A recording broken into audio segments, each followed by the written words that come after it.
Ah! Fort!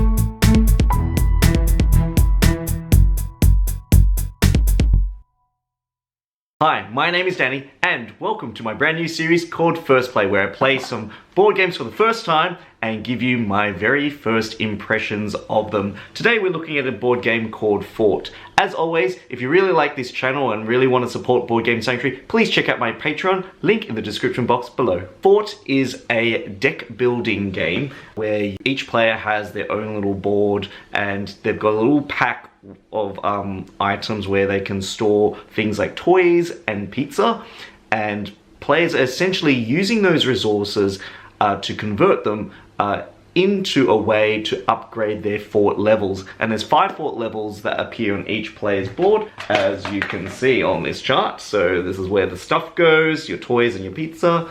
This is where your pack, so there are actions that can allow you to move your stuff into your pack. And essentially what you're doing is you're trying to move up this fort track and trying to get it to level 5. As you upgrade your fort, each fort level is worth a certain amount of victory points by the end of the game. And if you get to the fort level 5, you trigger the end of the game. To upgrade your fort level, you have to pay a certain number of combination of pizza and toy resources to get it to the next level. And at level 1, you can earn a little made-up house rule card, which is like a secret victory point condition that only you know about, that you're trying to vie for, which kind of can swing the game when it comes to scoring. And also perk cards, which are extra abilities that you get for the rest of the game. So upgrading your fort early is really important because you get first choice of those cards. That's not the only way to win a game of Fort. There are a whole multitude of different strategies and avenues for winning, including playing different card combos from your deck that help you to multiply the victory points and gain extra victory points throughout the game. And if a player gains 25 victory points, that triggers the end of the last round or end of the game. More often than not, you're probably not always going to get up to level 5 on your fort. That's one strategy. Another strategy is to use the card combos in your deck. If you do get up to level 5, you get this macaroni sculpture card that gives you 4 extra bonus points at the end of the game. Kind of cute, actually. And the game is all about building an efficient deck with an efficient combo and racing to get the most victory points before the other players. There's a few little things in this game that separate this game from the other plethora of deck building games out there. First of all, there's a few little features that you need to consider. The yard space is a section of your player board where any card that you don't play from your hand gets placed face up in the yard for other players to potentially recruit into their own deck. So if I had 2 or 3 cards that I didn't play on my turn, those cards could essentially go to another player, and another player could take those cards from me and add them to their deck, particularly if they're pretty powerful cards that kind of work with the combo that they're making. So there's a lot of fluidity between the cards that players have in their deck. So whilst players are trying to stay focused in the decks that they build and in that combos of actions that players are building, the fluidity and movement of cards is actually quite open. Now there's ways to kind of control that in this game. First of all, there's cards that allow you to trash cards from your deck, which means you remove them completely from the game, and they often give you like a special ability first. Or you can kind of put your cards in this little lookout section of the board. And basically when you store cards in here, in this game, the way you boost an action is by playing cards of the same suit. So if I have, for example, 3 skateboards, okay, I can trigger this action multiple times based on the number of skateboard icons that I have. And if I have skateboard icons that are also tucked away in my lookout zone, I can add those and kind of boost that particular action. So I could gain quite a few resources just by having multiple of the same suits. And there's cards in here that also have wild suits in them. So that means you can use these little coin things for any suit that you like. And each suit has a particular theme or mechanical flavor behind it. The blue ones are really kind of good for scoring certain types of victory points. The shovels, I've noticed, quite work well with lookout cards and storing your cards in the lookout section. The crown cards are really good at interchanging between different resources and transforming those resources into the right combination that you need. In this one, you can gain resources based on whatever suit that you choose. Each of the different cards has certain flavors to them. The little water squirt gun one is all about trashing cards and manipulating the composition of your deck. Those kind of suit elements really help to drive each player's game style. So there's quite a few different strategies that you can use in this game, and it's really the combo building that I really particularly adore in this game. You can kind of choose what cards go into your deck, and I noticed in the first game I played, and we headed straight into the drafting variant of the game. So at the beginning, when you draw your 8 cards from the park deck, the players actually draft the cards. That means picking a card and then passing the rest along, and you keep doing that until each player has picked their 8 cards. I found that starting setup was actually better than if I had just randomly picked 8 cards and just started the game. I think that kind of gave a little bit more control over to us as players. So I definitely recommend, if you play Fort, to do the drafting variant straight up. I think it's probably the best way to play, because you have a lot more say in the strategy or approach that you want to take in the game.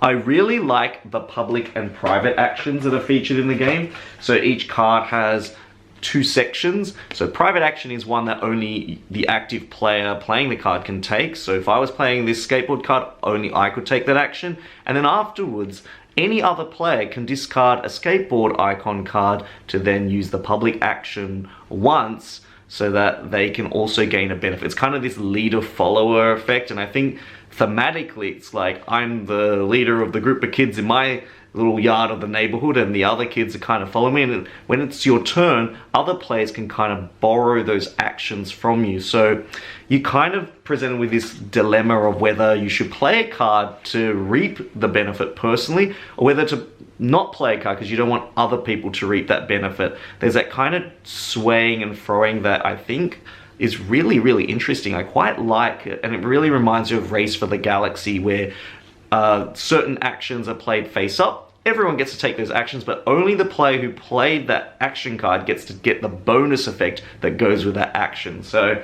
definitely made that really strong connection there. The other thing I like are the perks. The perks really add a distinct flavor to the game. I had this particular ability. I ended up with this bribe card. Oh, I know it's not good to bribe, but anyway. I had this bribe card where on my turn, when I use the lookout action, I can add cards to the to my lookout from the park deck, or any yards, and that was particularly powerful because I played cards, boosted it with my suit cards, and then I could take 2 or 3 cards from different players' yards, and I thought, wow, I can have this power over deciding what cards I can actually take from them. And then I also paired it up with this really cool made up rule card, which is, at the end of the game, score 1 victory point per card in my lookout. So having those 2 cards working together just really helped me to build a good victory point scoring engine. Now, I didn't end up winning the game, and I thought at this point in the game was like, wow, this is quite overpowered, I could win this, but my opponent also had some really cool, powerful backpack combos where the number of resources in your backpack, you times it, and times the number of suits, and you just net huge amounts of victory points. That just really swung the game and just led to my opponent having the victory. But I was just really super impressed with all the different engines that you can build in this game. So I really love the lookout mechanic. I love the card boosting and the icons and how they work. I feel like the backpack element of the game probably needs a bit more focus, and I don't know if I've exploited that strategy in the game much, considering it's just the first play. I love the private and public actions, and I love how the resources can multiply if you have the right combo. I think the game's theme, the art is fantastic, but the theme doesn't really come out that clearly in terms of the mechanics of the game. I think the theme works for this game, but I feel like there could be another element that could be added in that makes you feel like you are building a fort. Otherwise, it really is a resource conversion card playing and you're just moving a little counter up this little track. The other thing is when you steal a card from another player's yard, I know it's just one card or you're recruiting a card, it can feel like it makes your deck feel less focused. If you're taking lots of cards from the same player or multiple players are taking from the same player, then that player can feel like their deck is pretty useless or pretty weak compared to everybody else. So there's a little bit of a balancing issue there, and I'm not sure. I get the idea of sharing the cards around is kind of thematic for kids building a fort in their neighborhoods, but I think that kind of watering down effect is kind of a middle ground aspect for me. There's a lot of iconography that features in this game, as you might have just seen in some of the cards, but there is this very useful iconography guide. I'm still trying to learn what all the iconography actually means, but this player aid is actually fantastic, and there's one per player, which is excellent. I really like the fact that there's some really good synergy in the game and how the game actually accelerates. So as you get into the second half of the game does feel like it has players making really big moves, which I really like in a game. I don't like games where you feel like you're just kind of moving along and the actions you're taking aren't becoming larger and larger, but this game definitely has that beautiful exponential power effect that really drives the game to its end quite quickly. And sometimes I'm like, oh, I really want to play a little bit more, and already someone's reached 25 victory points and we've already got to conclude the game. So it's definitely one I really, really like. I would definitely play this again. I probably give it 3.5 macaronis out of 5. But I need to play a little bit more to kind of see where my score will finally fall.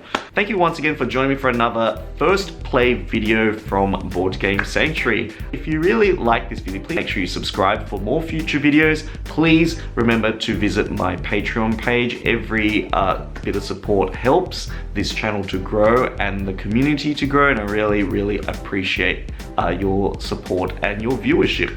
Thank you very much. This is Danny signing out. It's time to play a little bit more Fort this afternoon. I'll see you guys soon. Next time, game on!